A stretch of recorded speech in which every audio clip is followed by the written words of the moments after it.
안녕하세요. 책 읽어드리는 집사 백종환입니다. 오늘은 발달장애 부모님이나 선생님들의 교과서 혹은 지침서라고 할 수 있는 책을 소개해드립니다. 김성남 박사님께서 펴낸 나는 당신의 숙제가 아니어요 입니다. 2022년 5월에 첫 출판 이후 11월에 3세를 인쇄한, 이처럼 이미 장애계, 특히 발달장애인계에서는 널리 알려진 교재와 같은 책으로 알려져 있습니다. 또 제가 북튜버 시작하고 가장 많은 낭독 요청을 받은 책 중에 한 권임을 밝히면서 여러분께 감사를 드리고요. 이 책은 김성남 박사님께서 서문에서 밝혔듯이 25년 동안 발달장애 어린이와 발달장애 성인들, 그리고 그들의 부모님과 선생님들을 만나오면서 고민했던 문제들과 나름의 답에 관하여 생각을 나누고 싶었다 했습니다. 특히 발달장애와 발달장애인에 대한 삶에 관해 알고 싶은 분들, 그리고 그들과 함께하고 싶은 분들을 위한 작은 생각들을 담은 책이다. 김성남 박사님은 이렇게 소개를 했습니다. 제가 이 책을 읽으면서 정말 처음부터 끝까지 모두를 낭독하고 싶었습니다. 그래서 발달장애 부모님들과 선생님, 그리고 관계자 모든 분들이 마음 깊이 새겼으면 좋겠다는 생각이 간절한 책이었는데요. 그러나 여건상, 상황상 모두를 낭독해드리지 못한 점 양해해 주시길 부탁드리겠습니다. 그럼 일부라도 얼른 여러분 앞에 내놓고 싶거든요. 그 첫 번째입니다. 발달장애인에게 가장 큰 장벽은 무엇인가요? 입니다. 신체적 장애가 있는 분들은 물리적으로 필요한 환경과 시설과 도구를 적절히 만들어주는 것으로 아동과 소통과 자립에 큰 도움이 됩니다.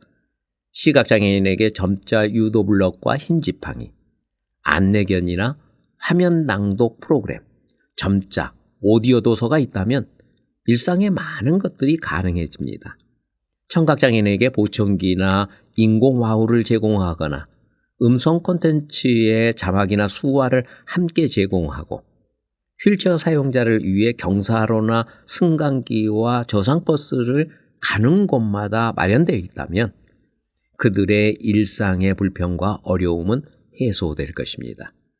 이런 시설과 환경을 통해 장애가 사라지지는 않지만 일상 속에 존재하는 장벽들이 낮아지거나 사라집니다. 그러나 발달장애인에게 이러한 물리적 환경에게서는 큰 의미가 없습니다. 물리적 환경이 바뀐다 해서 발달장애인이 겪는 일상의 장벽은 사라지지 않습니다. 발달장애는 그 본질에 있어 신체적인 장애가 아니라 사람과 사람 간의 관계 맺음의 장애라 할 수 있습니다. 관계 맺음에 필요한 행동 방식과 소통의 기술을 갖추는 데 장애가 있는 사람이 그로 인해 겪는 불편과 어려움을 해소해 주기 위해 사회적 장벽을 걷어내 준다는 것은 물리적인 도구나 환경을 바뀌어주는 것과 상관이 없습니다. 인지능력과 의사소통 기술에 장애가 있는 사람이 다른 사람들과 함께 지내는 데 필요한 도움을 주기 위해 우리 사회는 돌보는 사람을 그에게 배치해주고 있습니다. 우리의 복지 시스템은 비장애인과 함께 소통하는 발달장애인을 지원하기 위해 돌봄 제공자에게 의존하게 만드는 방법 이외에는 별다른 지원이 거의 없습니다. 발달장애인과 같이 지내거나 자주 만나는 사람들을 중요한 타인이라고 부릅니다. 발달장애인 앞에 놓여 있는 가장 큰 장벽은 그들과 지속적 관계를 맺고 만나는 사람들, 같이 일하는 사람들의 마음속에 있는 장벽입니다. 저는 이것을 심리적 장벽이라고 부릅니다. 휠체어 사용자에게 턱이나 계단이 가로막고 있듯이 발달장애인의 일상과 자립을 가로막는 가장 높은 턱은 발달장애인을 이해하지 못하는 사람들의 마음입니다. 발달장애인에게는 좋은 시설이나 장소를 제공하여 갈 곳을 만들어주는 일보다 발달장애인을 만나고 그들과 함께하는 사람들의 마음속 장벽을 없애는 것이 우선입니다. 발달장애인을 이해하고 소통하는 데 필요한 마음의 경사로를 만들어주는 것, 그런 지원이 먼저입니다.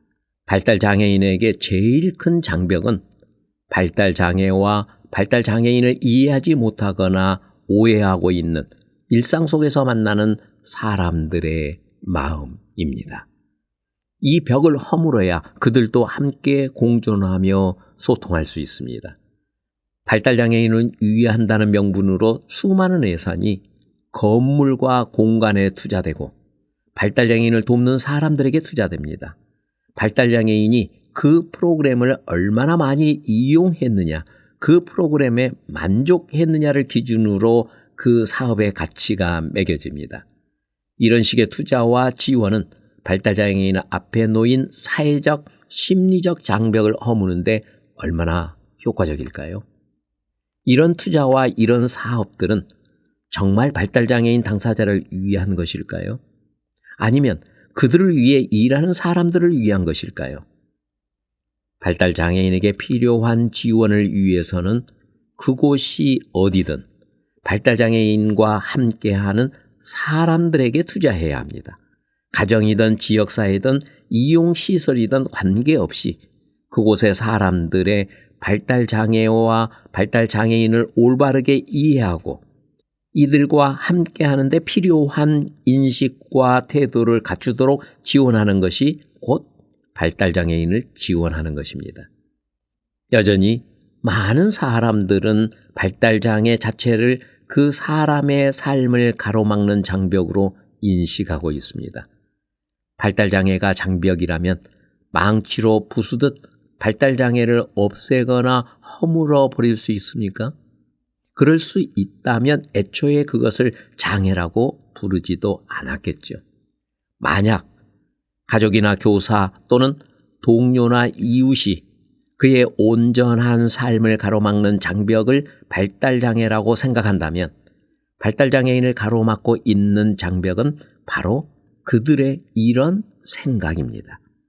이들이 발달장애를 제대로 이해하고 발달장애인의 관점에서 사고와 발상을 전환하도록 돕는 일이 발달장애인을 위한 적절한 지원의 출발점입니다. 두 번째 내용입니다. 장애가 있는 아이에게 장애를 설명하는 일. 장애가 있어도 괜찮아. 특별해도 괜찮아. 라고 아이에게 말하고 있는 부모님은 정말 괜찮은가요?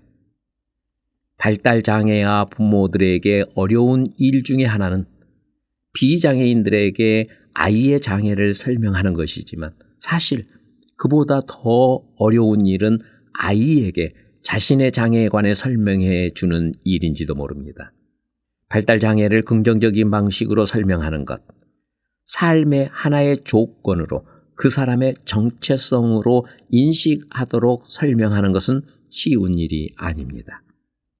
발달장애로 인해 당사자 스스로 자아 정체성을 확립해 나가는 과정을 거치기 어려운 경우도 많습니다. 그것을 자신이 아닌 타인의 설명과 설득을 통해 인식하기엔 언어 이해력이 부족할 수도 있습니다. 그러나 어떤 표현 방식을 취하느냐에 따라 아이의 눈높이에 맞춰 장애를 설명할 수도 있습니다. 늦어도 청소년기부터 분명하게 설명해 주어야 합니다. 아마도 이런 설명이 어려운 가장 큰 이유는 아이의 장애 때문이 아니라 표현 방식 또는 전달 기술의 문제 때문이 아니라 부모가 스스로 발달장애를 긍정적으로 인식하지 못하기 때문이 아닐까 싶습니다. 장애를 건강하지 못한 상태 또는 감소하거나 사라져야 하는 상태로 인식하는 부모가 그런 생각을 가지고 자신의 아이에게 장애를 하나의 조건이자 정체성으로 설명하는 이 일은 쉽지 않을 것입니다.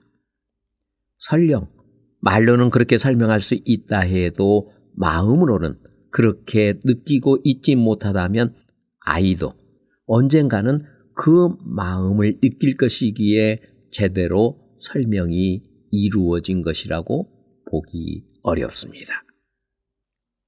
세 번째입니다. 발달장애인에게도 이동권이 있다.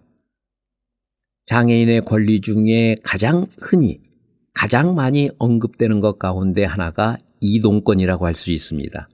그런데 아직 많은 사람은 발달장애인과 이동권이라는 개념을 연결짓지 못하고 있는 것 같습니다.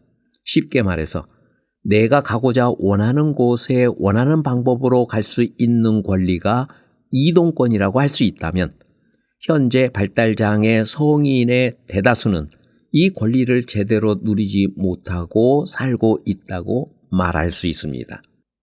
일상의 장소와 시간을 기준으로 발달장애 성인이 원하는 곳에 원하는 방법으로 갈 수 있는 경우는 제 현장 경험상 많이 봐줘도 발달장애인 3명 중 1명도 안 되는 것 같습니다. 발달장애인의 이동권은 물리적 장벽과는 크게 상관없고 대부분은 주변 사람들이 가진 심리적 장벽이 제일 큰 요인이라고 할 수 있으며 최소 한도의 삶의 질을 확보하는 데 필요한 리스크를 허용할 수 있는 안정장치와 이동 시 필요한 정보의 접근성과 사용성이 발달장애를 고려한 방식으로 확보되어야 하는 등 여러 가지 조건이 필요한 문제입니다. 그러나 우리 사회는 오로지 다른 사람의 의지에서 이동하는 것 이외에는 발달장애인의 이동을 돕기 위한 것은 거의 아무것도 갖춰져 있지 않습니다. 심지어 아주 많은 경우 발달장애인 부모와 발달장애인을 도와주는 사람들에 의해 어디가 내가 갈 수 있는 곳인가를 결정되고 중증의 발달장애 당사자는 그 이외의 곳은 아예 가볼 수 있는 곳이라는 범위로 인식조차 하지 못한 채 살아가기도 합니다. 발달장애인에게도 이동권이 있을 뿐 아니라 다른 사람들과 달리 장애 정도와 관계없이 자신에게 맞는 방식으로 의사소통을 할 권리까지 별도로 인정받아야 하고 최소한의 자기결정권을 보장받아야 합니다. 이것은 비장애인 사회만이 아니라 현재 발달장애인 생활권 안에 있는 사람들의 인식부터 변화되어야 가능한 일인 것입니다. 즉, 발달장애인의 부모와 형제, 발달장애인과 함께하는 교사와 복지사, 그리고 주변의 지인들의 인식부터 이러한 기본적인 권리에 대해 당사자의 입장에서 상상하고 공감할 수 있어야 합니다. 이러한 문제들이 해결되지 않는다면 그곳이 가정이든 지역사회이든 거주시설이든 또는 어느 곳이든 관계없이 발달장애인은 사회가 허용해주는 돌봄 또는 지원 시스템의 울타리 안에서만 살아가야 합니다. 담장 없는 더 큰 시설에 갇혀 살아가는 사람으로 남을 수밖에 없습니다. 발달장애인에게 이런 사회는 그 자체가 전부 시설스러운 곳일 뿐입니다. 네 번째 내용입니다. 중증 자폐인과 그 가족들에게 필요한 밧줄. 성인기의 중증 자폐성 장애인과 그 가족들의 삶은 이 땅에서 여전히 가장 척박한 현실에 처해 있습니다. 그들에게 함부로 장애는 차이일 뿐이라거나 다양성이라는 말을 들이댈 수는 없습니다. 자립이나 탈시설이라는 말도 마찬가지로 이들에게 함부로 강요할 수 없는 것이 지금 이 땅의 현실입니다. 벼랑 끝에 매달려 있는 사람에게 밧줄을 던져주려면 밧줄의 한쪽 끝을 단단하게 묶거나 붙잡고서 밧줄을 던져줘야 합니다. 묶이지도 않는 밧줄을 던져준다 한들 그들에게 아무 소용이 없습니다. 장애인의 복지나 자립에 관한 작금의 여러 논의나 요구들은 제가 보기엔 상당 부분이 이들 중증 자폐인들의 삶과는 별 관계가 없는 다른 장애인들의 요구일 뿐이라는 생각이 들고는 합니다. 이름이나 구호는 그럴듯해서 밧줄 같지만 그걸 붙잡고 절벽 위로 올라설 수는 없는, 그 한쪽을 묶어놓지도 않는 상태로 그냥 밧줄만 던져주겠다는 것처럼 보입니다. 소위 장애인을 위해, 장애인의 권익을 위해 일한다는 사람 중에 중증 자폐성 장애인의 삶을 제대로 이해하는 사람이 얼마나 있을까 싶을 때가 많습니다. 그들에 관한 것을 그들이 아닌 사람들이 결정하는 것도 답답한 일인데, 그들이 지금 어떤 고통 속에 있고 이것을 해결하기 위해 그들에게 어떤 시스템이 필요한지, 그 지원 체계를 어떻게 만들 수 있는지 잘 모르는 사람들이 그들의 삶에 큰 영향을 미칠 수 있는 결정을 하려는 것은 답답한 일이 아닐 수 없습니다. 제가 26년 동안 공부하고 경험한 바에 따르면 경증의 자폐와 중증 자폐는 서로 다른 장애라고 봐도 될 만큼 그 차이와 교육적 요구와 일상생활의 요구가 양적 질적으로 매우 다른 장애입니다. 이걸 모두 퉁쳐서 한 가지 정책을 적용하겠다는 것 자체가 어불성설입니다. 5번째입니다. 곳곳에 도사리고 있는 발달 장애인 차별. 저는 처음 뵙는 부모님과 선생님들께 발달 장애가 있는 아이들에게 세상을 가르치는 것도 중요하지만 이 세상에 발달 장애를 이해하도록 가르치는 것도 중요하다라는 말씀을 자주 드립니다. 이는 발달 장애를 모르는 세상 사람들에게 발달 장애에 대해 올바로 알려야 한다는 의미에 국한된 것만은 아닙니다.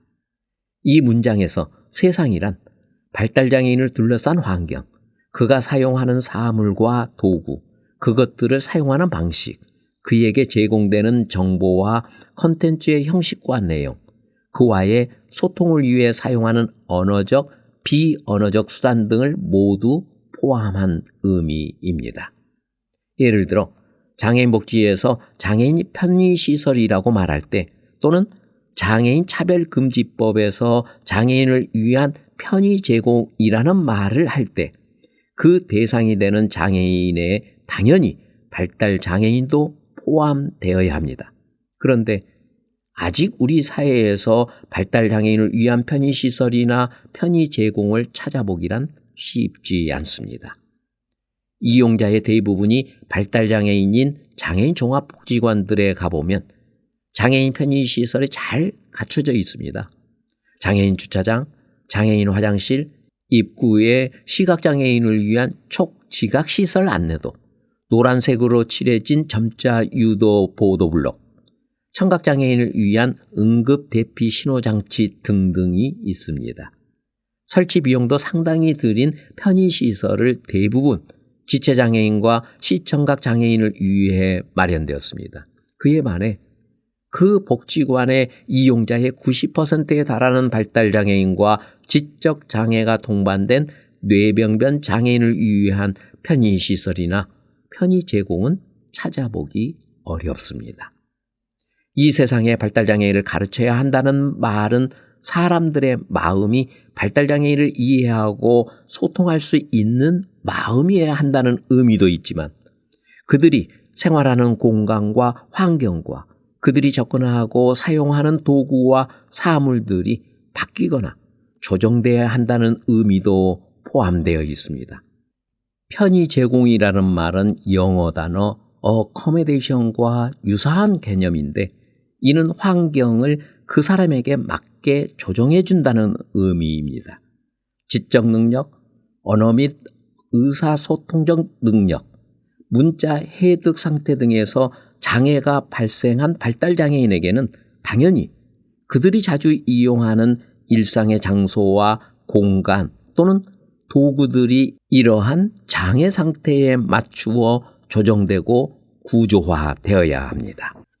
문턱과 계단 대신 경사로와 승강기를 만들고 승강기의 버튼에 점자로 새겨 넣는 것과 마찬가지로 발달장애인이 맞닥뜨리는 환경과 그에 접근하고 사용하는 방식과 도구를 주 사용자인 그들이 접근하고 이해할 수 있도록 바꾸는 일도 지체장애인과 감각장애인들을 위한 편의시설 설치와 마찬가지로 법적으로 의무화되어야 합니다.